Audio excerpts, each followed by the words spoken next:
A blessed Easter to you all. The ability to make and use fire has fundamentally changed the arc of our evolution. The bodies we have today were in many ways shaped by that time when we first tamed fire.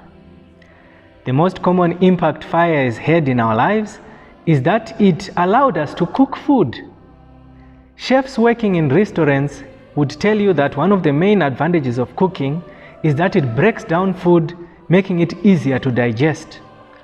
Cooking also breaks down toxins in plants and kills pathogens, and again saves the body from investing energy defending itself from poisons and disease. Fire also keeps us warm, so the use of fire is said to have helped our ancestors expand their geographical range, migrating to places with different climates and opening a whole new world of ecological possibilities. Under normal circumstances, we begin today's celebration with the blessing of fire. From this same fire, we light the fire of the Paschal candle. And in the lighting of this Paschal candle, the priest says, "May the light of Christ rising in glory dispel the darkness of our hearts and minds." Dear friends, today we celebrate the pinnacle of our Christian faith. We are inspired by the link between the creation and an exodus with the glorified Jesus to a new life in Him. In this exodus to newness, we are strengthened by the light of the glorified Jesus, whose resurrection dispels the darkness of our sinfulness, the darkness of our fearfulness, and the darkness of our lifelessness.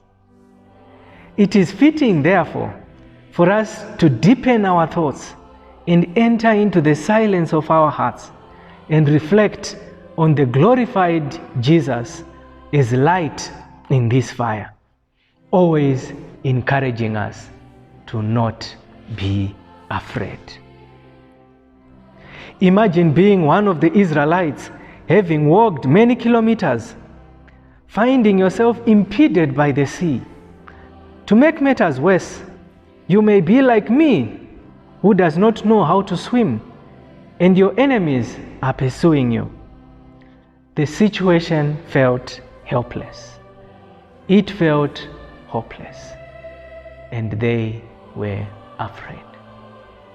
Yet in the midst of all this, Moses says to the people, "Do not be afraid. Stand firm, and you will see what God will do to you and will rescue you today." Some of you viewing and listening to this are students writing national exams in high school and primary school this year. Some of you in university are now face to face with exams in a month or two. Though you have put in so much effort in your studies, you may feel like the Israelites, helpless, hopeless, and afraid. Not because you do not have the data, nor you have not put enough effort to succeed, but mostly because you are afraid of failing. Sometimes this fear emanates also from seeing ourselves being pursued by people who would do anything to see us fail than succeed. Dear friends, do not be afraid.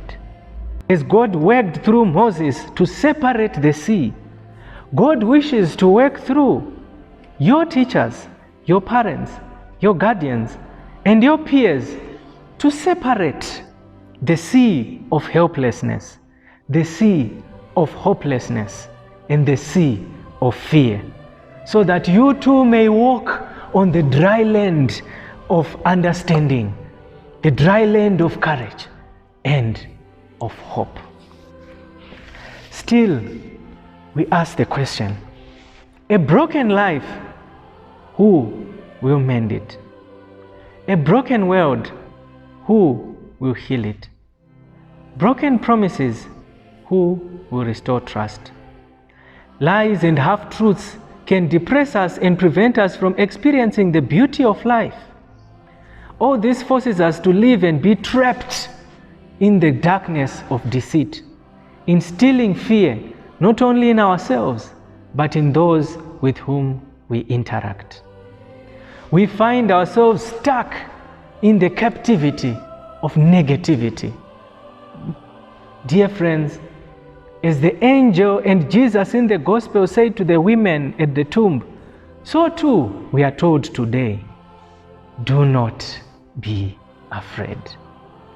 Let God roll down that stone that is keeping you in the dark and among the dead. Come into the light. Be engulfed by Jesus, resurrected, and experience a newness of life in Him. Let us be strengthened when sometimes in our marriages we feel our love is dead. When we sometimes are afraid to correct one another in the family for fear of conflict. Even when we have loved someone for many years and been with them in a relationship, but then things begin getting sour and negativity creeps in.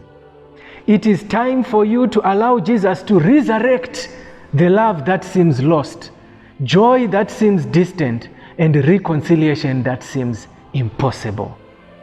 As fire purifies our food from toxins and pathogens, allow the fire of Christ to purify our families as well as our various human relationships from the toxicity of self-centeredness, passivity, and negativity.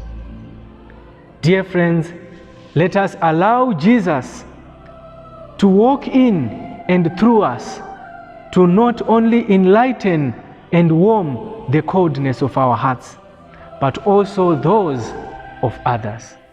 Even where hope seems lost and tomorrow seems bleak, let the resurrection of Jesus show us that there is a power higher and greater than darkness.